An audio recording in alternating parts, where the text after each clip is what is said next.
The objective here is not to go out and cover the same amount of money that they were paying before. The objective here is to make sure that they get a scalable connection that can grow with their needs and provides them a reasonable baseline of expense with all of the advantage, all the abilities to take advantage of the technology. Hello there. Welcome again to the Community Broadband Bits podcast from the Institute for Local Self-Reliance.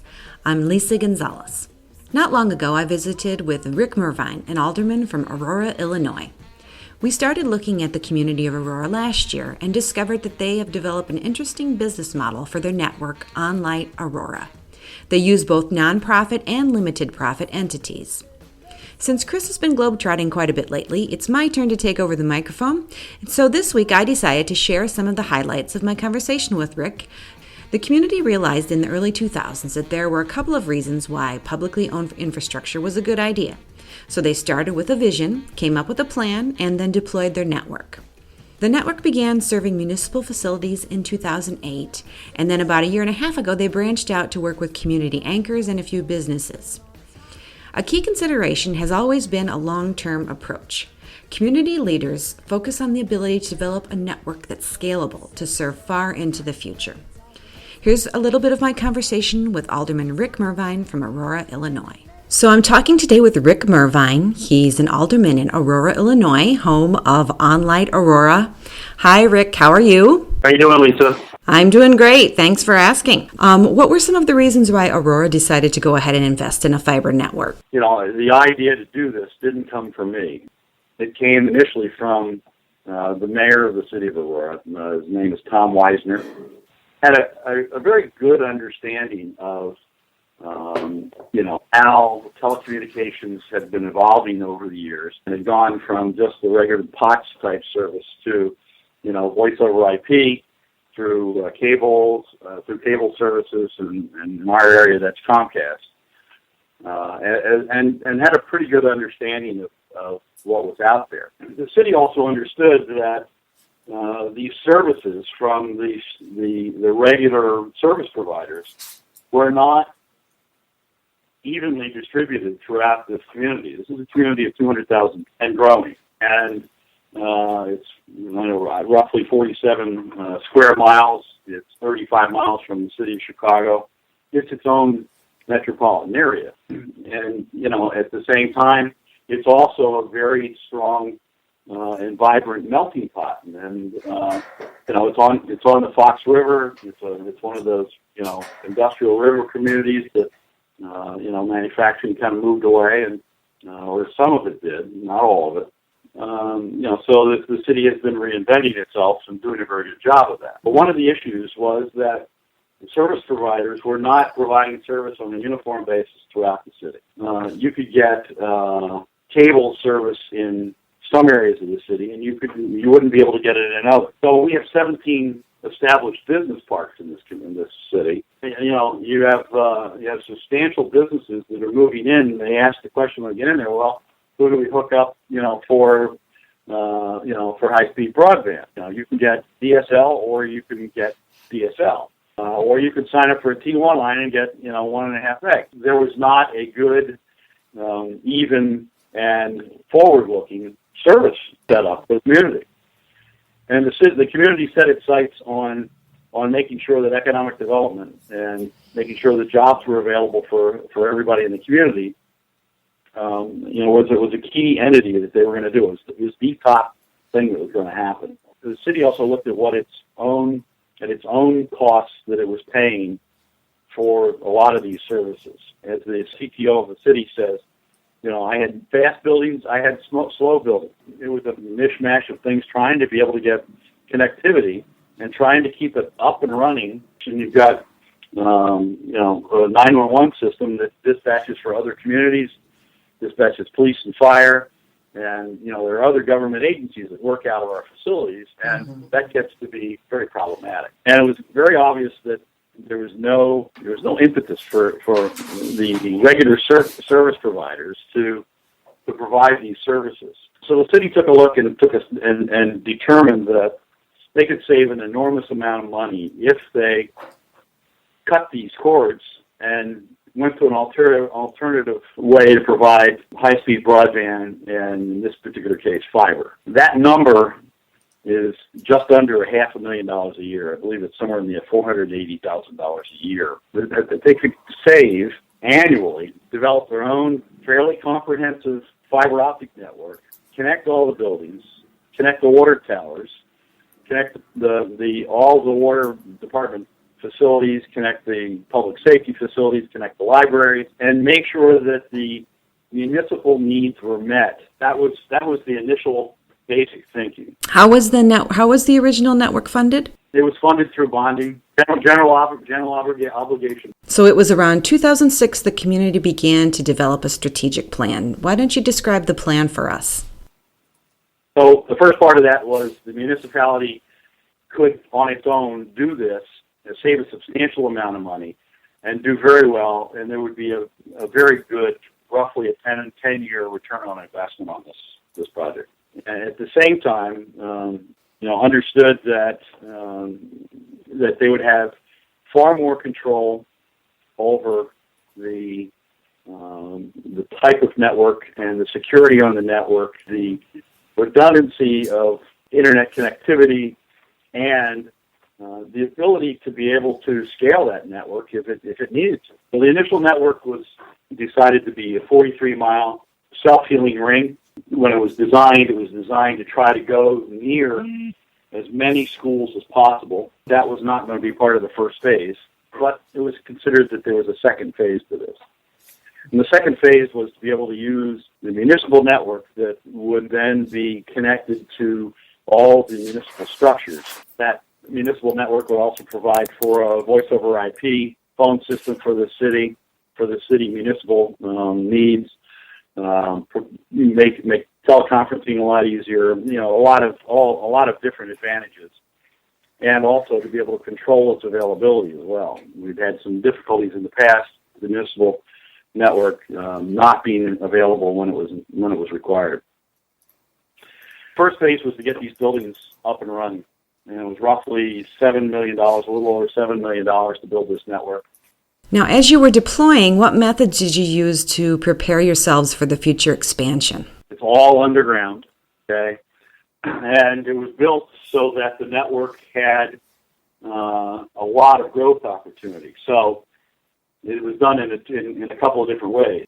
There were 3 conduits put into the ground. One was filled with 144 fibers. And that was the initial fiber build. The other 2 were capped and empty and ready for expansion in the future. In addition, it was built as a partially DWDM network. The rest was CWDM. So the ability to be able to divide each fiber by the light spectrum and be able to carry 10 gig of network services over blue, okay, or red, or whatever the light spectrum was. So dividing it with DWDM, you get to divide it into 40 different colors, and you essentially multiply the capacity of that fiber by 40 times. So it was a fairly substantial network. The cost of building a network is the first fiber in the first conduit getting in the ground. So adding more fiber to it, and adding more conduit to it, was the least cost of the entire process. Does Aurora have a dig once policy or an ordinance to help expand the network? It's actually not an ordinance because we determined that it was now so ingrained in the operations, in the administration and operations of the city, because the mayor is still the mayor. All of the departments know the value of the fiber, and all of the departments look out for all this. So every time we go through to rebuild a road, we ask that question, and we get an answer to that question. It says, do we want conduit in this road? Do we want conduit and fiber in this road now? What do we want? Or do we not want anything here? All the department heads see the value of asking that question, and we've pretty much found at this point we don't have to legislate for it because it's happening on an administrative basis. It's become part of the DNA, if you will, the municipality. But we talk about it as a dig once concept, okay? That, you want to be able to make sure that, You're not opening things up 12 times, and you're not adding cost to everything. Every time we get a chance to go in and lay conduit in a road that's being rebuilt, it's less expensive to lay that conduit. So phase 1 was completed around 2008. What did phase 2 involve? What were the connectivity goals for the second phase? For the most part, it was effortless, and the municipal network went from sketchy and unreliable to highly reliable and highly available and very fast and scalable. Initially started with one supplier for the internet. Well, now there are two, and we're headed for a third. So we're now what they call multi-homed. As part of this plan, there was always a second phase, and the second phase was once you get the municipal network up and running, and you get VoIP up and running for the city municipal buildings, then it's stable and there's no problems with everything else, then start to look at how to be able to take this network and make it available for the community anchor institutions and bring further value to the community. Phase 2 was to go to the community anchor institutions. Education, not just K through 12, but P through 20. In this city, we have 6 school districts, a bunch of private schools, preschool, some of it school district fostered, some of it private. The city is in 4 counties, so it has multiple options available from a community college point of view to be able to get higher education beyond high school. That also includes workforce development aspects of things where you can train properly to be able to fill the jobs that are in the area that you need to be trained for. Community colleges are very attuned to that at this point. In addition, we also have four-year institutions here. Second was healthcare. So we have a series of medical centers here. We also have a very vibrant arts and entertainment arena. We've got a 220-seat small intimate theater. We have a 1,900-seat large theater that is very active. We have a 10,000-seat outdoor music park on the riverfront. It brings in major acts like B.B. King and Lady Annabelle and Peter Frampton and things like that. Okay, so we've got a lot here, and all of that ended up with fiber.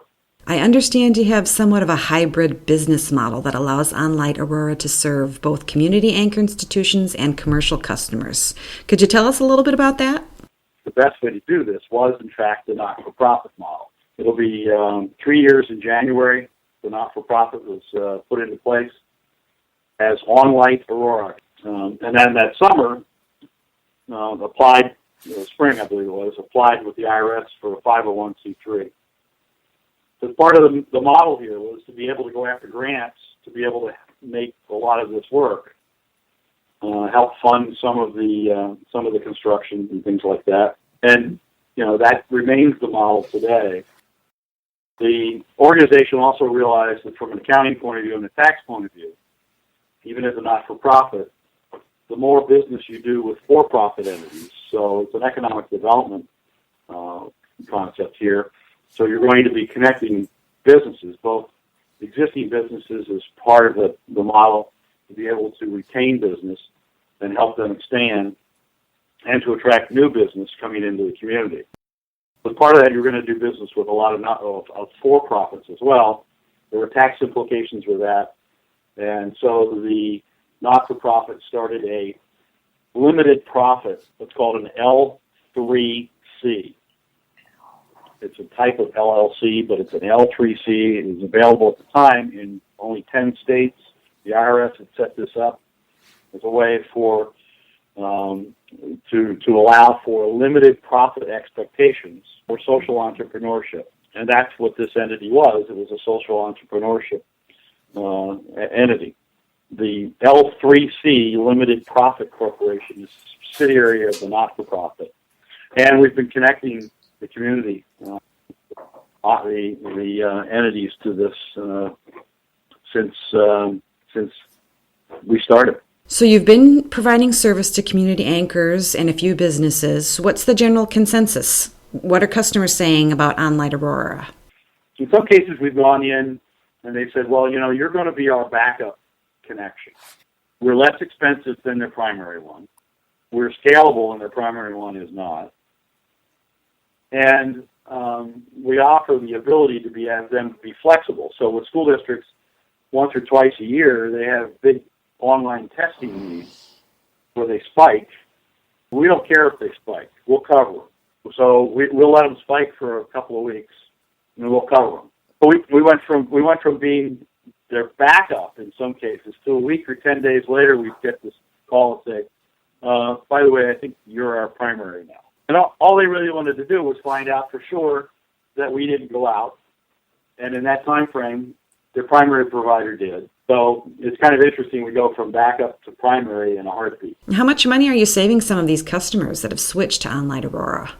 We're finding that some of the standard service providers were kind of all over the board with some of their costs. So in some cases, we may be saving them 10 or 20%, but in other cases, we're saving them 50 to 60% on the cost. The intention here is to be able to help them make this more mainstream in what they do, and then so that they use the technology to grow and to provide jobs.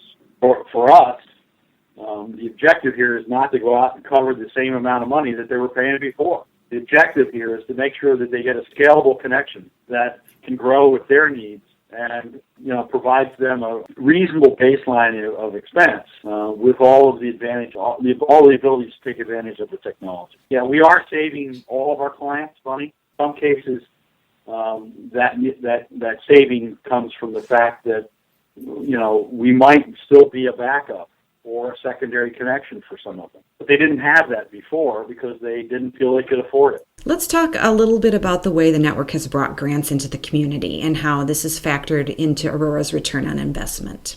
If you take a look at the ROI for the initial city network, we figured it was 10 years, but we also believed we were going to be able to bring in some other grant money that had we not had the fiber, that would not have happened. To date, because we have the fiber, we've brought in over $17 million in grants just because the fiber's in the ground. So we kind of figure between that and the savings we have already that we paid for this. We paid for this network. Okay, so one of those was just about $15 million. It was a series of different funding grants to be able to go through and upgrade the traffic light system in the community. We've got 119 traffic lights or traffic light intersections to upgrade those and to synchronize them so people aren't just sitting there idling and they can keep traffic moving. We completed that this past spring. Everything can now be controlled remotely. Everything it's a wonderful system, considering that we're also doing an enormous amount of road construction at this point, where fiber, by the way, is going in the ground, or conduits going in the ground.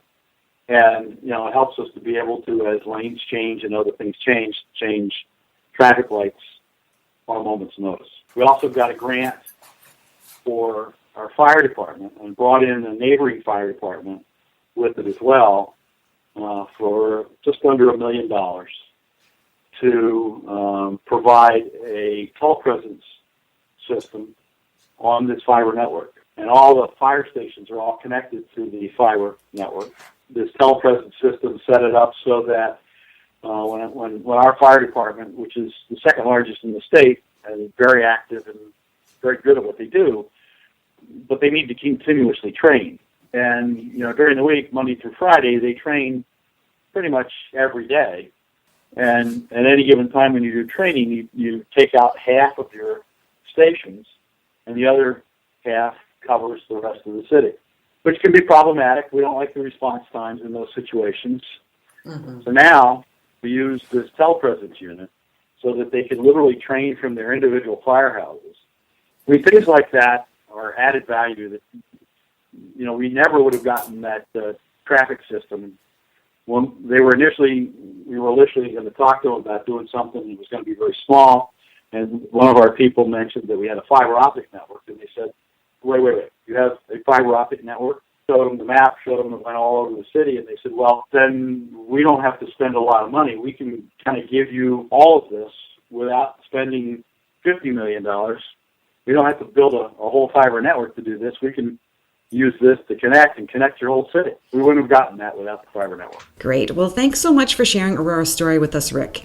We look forward to hearing more as you connect even more businesses and entities. It was my pleasure, Lisa. Thank you very much. Learn more about the network and the community at onlightaurora.com. We also have some stories about Aurora at muninetworks.org. Send us your ideas for the show. Email us at podcast@muninetworks.org.